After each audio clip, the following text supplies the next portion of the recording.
Okay, how you doing? We're going to go over measurement tools today. Mostly, but this is not geared for machinists. This is geared for the spearfishing crowd. So you machinists probably want to go see Mr. Pete or something. Here's a typical caliper, a Mito, and you got your bigger display on this one, which is pretty nice. One of the tricks is you put a piece of paper in between it to clean off the grid in between to make sure you get it zeroed.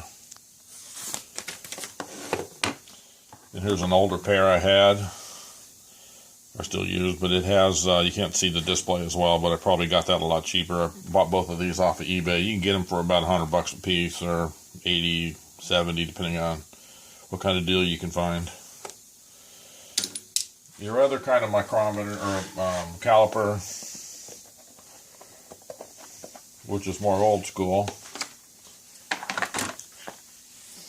is a dial version. You get the analog aspect of it, and you can't read it quite as tight to the moose hair as you can the digital ones, but these are pretty handy as well, and they're nice to have. This is kind of my backup. This one has pretty good dial on there, so you can read it easy when you're going blind.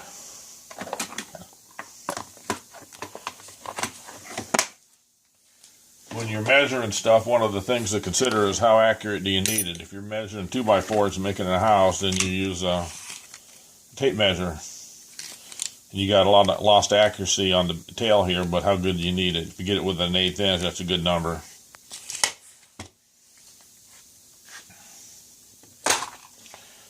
Other micrometers. Here's a micrometer. This is a blade type micrometer.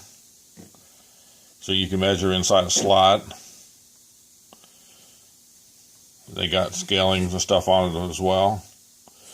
And then you have to read the dial here for the actual size that you have.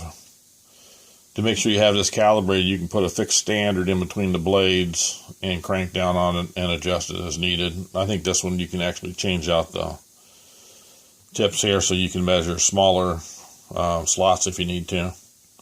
It's one of these things that's nice to have when you need it, but this one I use maybe once or twice a year, depending on what job you're trying to work on. Here's a nice digital micrometer.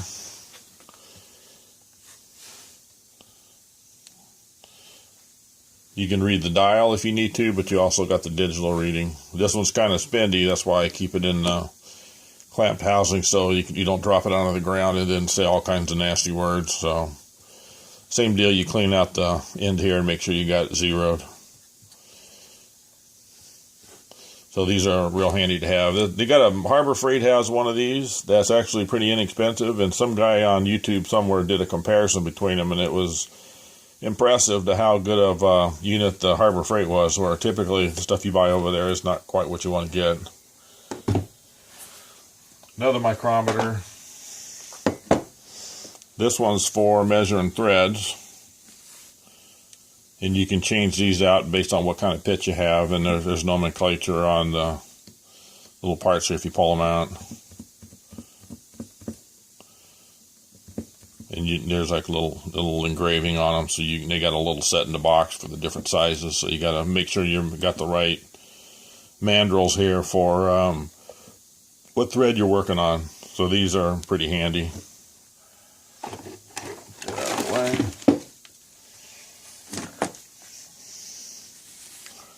Here's another micrometer. I tend to use this one more than any of them, but you got to read the dial on it.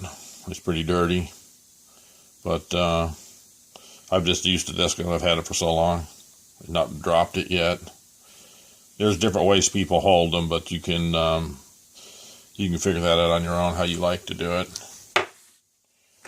That one only goes up to 1 inch, so then you got to buy another one to go for a larger size if you're measuring 2 inch. I think this one goes up to 2 inch.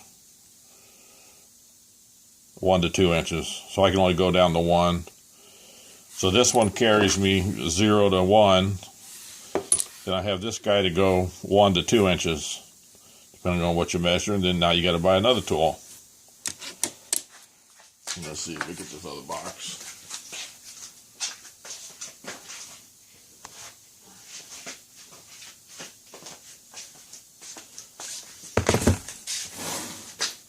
A lot of these will come in different boxes for you. This one has 4 calipers in here, and I can measure 3 to 4 inches with this one,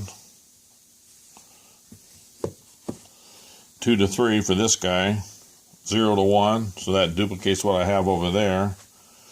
Same for this one, 1 to 2, so I got 2 of those. 2 of these guys, and only 2 for the larger sizes. If you get even a larger size you need to measure, these start getting more expensive. But you can find package deals if you look around on Craigslist and eBay, and there's a lot of different locations you can try to find them as you buy them used versus new. These are pretty vintage, so I'm sure I bought these used. Okay, that's calipers. Oop, one more caliper.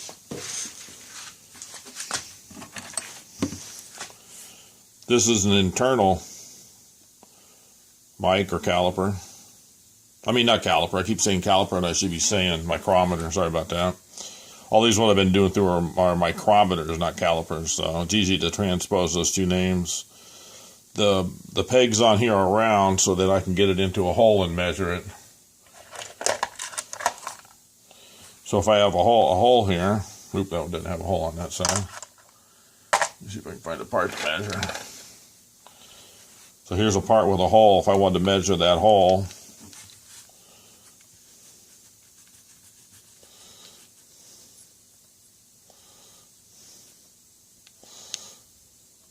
I can get a pretty accurate measurement on there. You can get away using your caliper on these guys and measuring internally. But these aren't round, and there's a little flat, so it's going to throw your number off just a moose hair. So that's something, you know, you can get by with it, but realize you're off a little bit. If you wanted an exact number for a press fit, then you probably want to get one of these guys. Let's see, I had one more here. Oh, here you go. Another micrometer. This one has a rod comes out the bottom. You can change those out.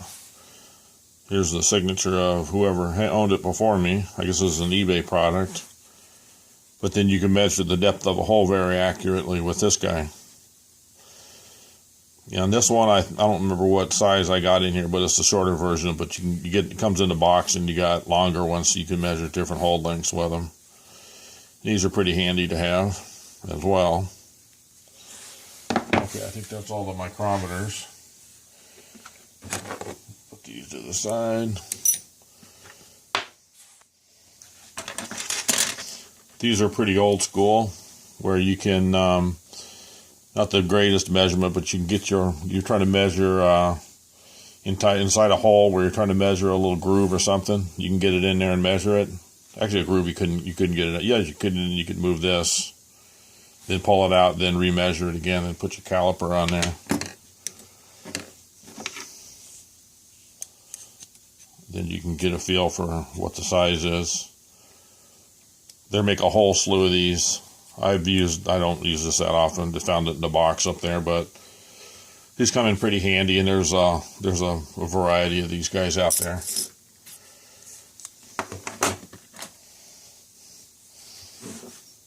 Here's one that you can get by measuring the ID of a tube. You stick the tube in there, and it'll go up to what the ID is. Give you at least a feel for it. Not super accurate, but it'll give you a feel. Fits in your pocket. You got metric and standard on there for those. That's one of those things I bought, and it sits in the box, and I hardly ever use it. I forgot I even had it.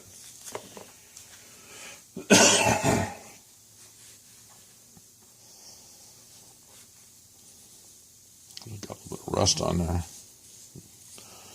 This is one where you can, if you cut a radius, you can measure it and try whichever feeler gauge you want. Put some oil on those guys.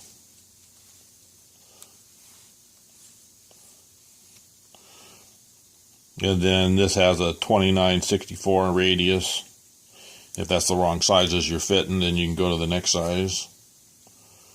Then on the other side,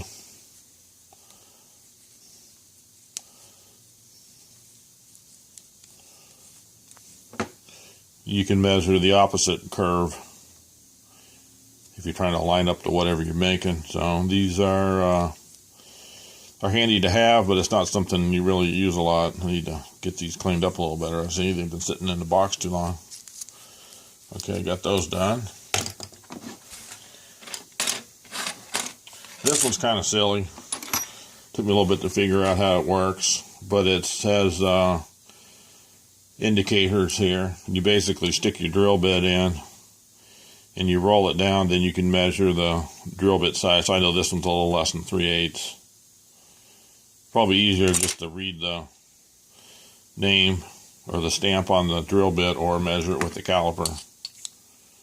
So this is kind of one of those things I picked up wherever, but I never use it. Easy gauge. I put the red on there so you could read it a little bit cleaner.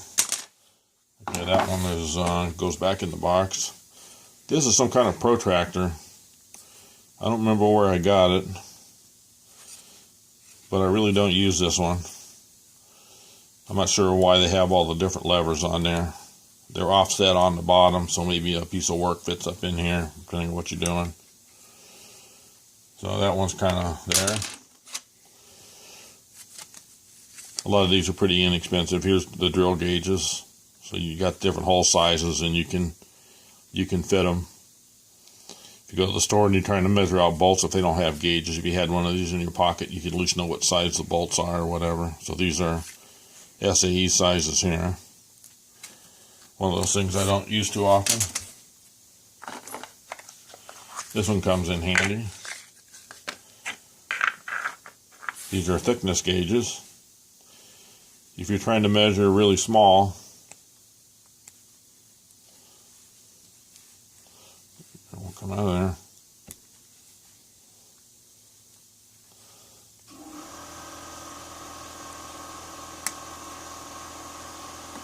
Oh, come on. There you go. So you got a whole bunch of different sizes. There's 15 thou. This one's 12 thou. There's 8 thou. 6 thou. There's 2 thou, and that's pretty thin. So if you're trying to measure underneath something to see what the fit is, it can give you a way to measure. These are Starrett, so these are pretty nice. One of those things that you're trying to measure and you can't, and you don't have one of these, and you're kind of stuck. But if you do, they come in handy, but it typically sits in the box. That way you don't know how to get them out of the holder very well.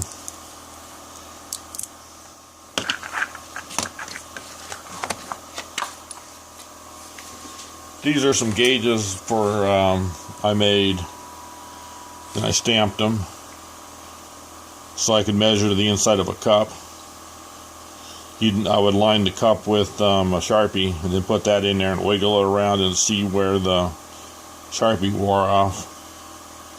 And then I could make my cut accordingly. I had a radius turner tool I bought, and I'll show that in a different video, but I made these with that. And I ended up made a whole slew of them here. Some of them are tarnished a little bit. And I got a stamp on there. I can't read it right here, but it doesn't matter. So anyway, these are some of the things I made. I don't know how long ago. So you can make your own gauges too. So that's another thing to consider if you got a lathe, even if it's a little one.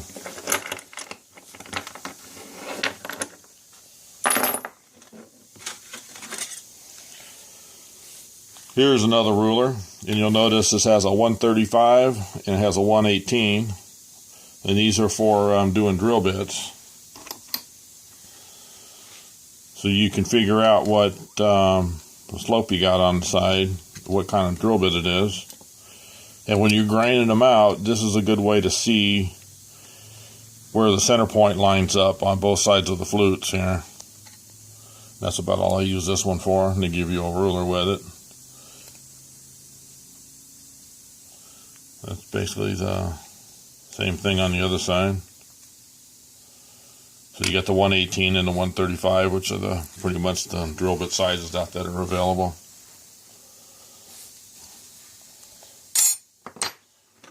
Then you get the nice rulers. Nice straight edges always come in handy. I got it broken down. I tend to use the tenths versus the other side where you got them in the half and quarter and 3/8 and 1/8, and so those are pretty handy. They come in many different lengths. Here's a 12. Sometimes the black is easier to read versus the clear, but have a lot of these. They come in handy, and you tend to lose them. I can't even find the 6s I had laying around.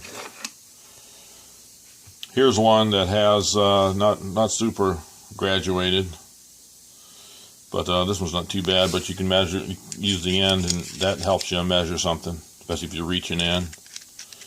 So this little arm here comes in handy at times.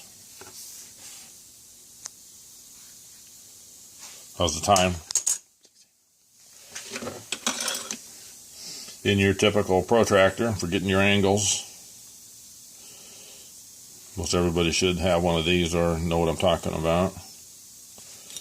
Nothing fancy on that one, but it's nice to have when you're trying to get an angle set. If you want a 30 or whatever you're doing, if you're measuring a tip to see if you got what angle, you can then measure that. Make sure you're where you need to be. Okay, then you got, this is one I actually use a lot. Comes in a little case. You got a whole bunch of different, this has a little feeler gauge. And I can lay this on the lathe or a piece of stock and rotate it, and I can see how much the run out is. This comes in handy for measuring bearings. It comes in handy for a lot of different items, and you can mount this into a lot of different fixtures. You get lots of different parts and swivels and whatnot, all for whatever configuration you're shooting for.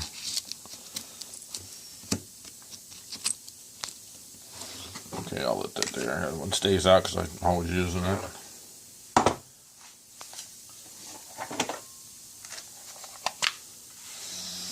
Here's another one.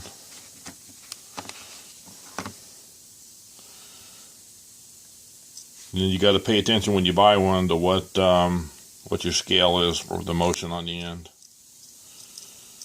So these come in real handy. And they always give you little parts and whatnot all for them. That must be a little tool for working on it.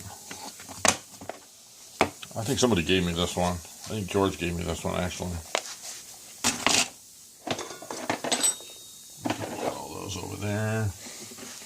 What else do we got? Rulers. I think I went through everything. Okay, I think that's over measuring. I'll do this one here. It's nice to have a surface roughness gauge. So based on a print or a call out, they have all the nomenclature in here for what the specs are. And if they call out a certain spec, you can look at your finish on your product and then look at this as a guide to how rough it needs to be to make sure you're making it to what the drawing is supposed to hit what the call out is for the drawing. So if they want a polished finish, it'd be more expensive than if they wanted a more of a rough cut. You can achieve that by the tool radius on your tools that you're making the parts with. So these are handy to have. Put this up in there. And let's see, what else do we got? Okay, I think that's it. That's going to be my first video on measurements. I'm sure I'll have other gauges and things to deal with. And we'll put some more stuff out for you guys. Okay.